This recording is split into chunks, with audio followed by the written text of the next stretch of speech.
Hey, Dad. Just got home from work. Good, I was about to call you. Everything okay? Not really. Remember that weird noise in the basement? Yeah, sounded like a raccoon or something.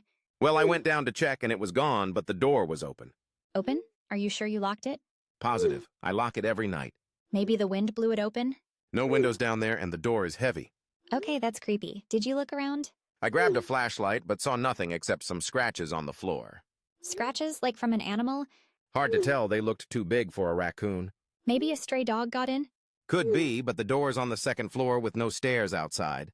Wait, no stairs? Then how did it get in? Exactly my question. It's like whatever was down there just appeared. Dad, are you messing with me? Wish I was. I'm seriously freaked out. Should I come over and check it out? Please, I don't want to go down there again alone.